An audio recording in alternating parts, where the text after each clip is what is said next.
Hello बच्चों, आपका मधुर Gupta channel पे एक बार फिर से स्वागत है। तो जेईई एडवांस 2010 चैप्टर का नाम आयनिक इक्विलिब्रियम। क्वेश्चन बहुत सिंपल है, आपने बहुत पढ़ भी रखा होगा। तो आइए क्वेश्चन को पढ़ लेते हैं।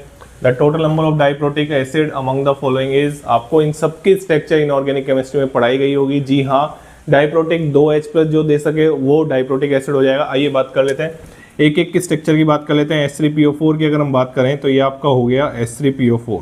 आराम से आप अगर देखेंगे तो आपको देखने को मिलेगा, ठीक है। ये तो 10th क्लास से बच्चों को पता होता है, ठीक है ना। चलिए अगर हम इसकी बात करें तो आप इसको इस तरीके से देख सकते हैं H2SO4। तो ये तो ट्राइप्रोटिक एसिड नहीं हुआ, कितने H+ दे रहा है, ये तो 3H+ दे रहा है, तो ये तो आंसर नहीं होगा।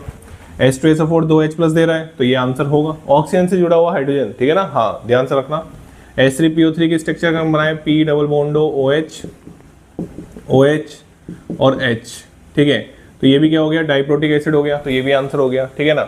H2CO3 की अगर हम स्ट्रक्चर बनाए तो बहुत फेमस है, ठीक है ना। फेमस इसलिए हो गए क्योंकि 2011 में पूछा था, 2010 में पूछा था।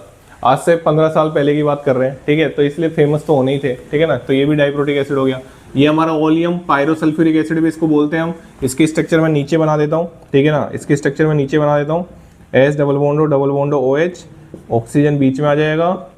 बहुत ही सुंदर स्ट्रक्चर होती है, इसको आप बहुत जगह पढ़ते हैं, केमिकल बॉन्डिंग में पढ़ते हैं, पी ब्लॉक में पढ़ते हैं, बहुत जगह पढ़ते हैं इसको। रिडॉक्स में भी टीचर्स पढ़ा देते हैं इसको, ठीक है ना। तो ये आपकी स्ट्रक्चर हो गई ओलियम या पायरोसल्फ्यूरिक एसिड। डाइप्रोटिक है, देखो आराम से 2H+ दे सकता है, तो ये भी होगा।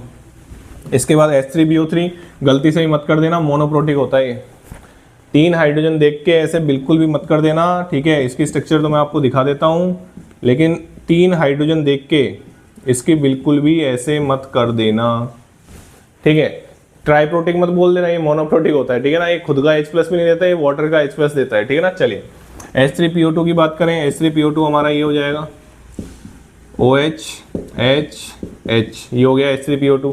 तो ये भी आंसर नहीं होगा, ये तो मोनोप्रोटिक हुआ ना, एक ही H दे रहा है, ठीक है ना। चलिए H2CrO4 क्रोमिक एसिड, इधर बना देता हूँ क्रोमिक एसिड को Cr double बॉन्डो OH, chromic acid बोलते हैं इसको। इसके एनायन को क्या बोलते हैं, क्रोमेट। तो ये भी हो जाएगा, 2H+ दे सकते हैं ना, एक ये रहा और एक ये रहा, ठीक है ना। चलिए H2SO3 बचा, तो H2SO3 बहुत ही सुंदर, बहुत ही आसान। ये देखो आराम से OH, कितने डाइप्रोटिक, 2 हाइड्रोजन दे, 2H+ दे पा रहे हैं, आंसर ये भी। गिन लो, 1 2 3 4 5 6, आंसर क्या आ गया इस क्वेश्चन का, 6।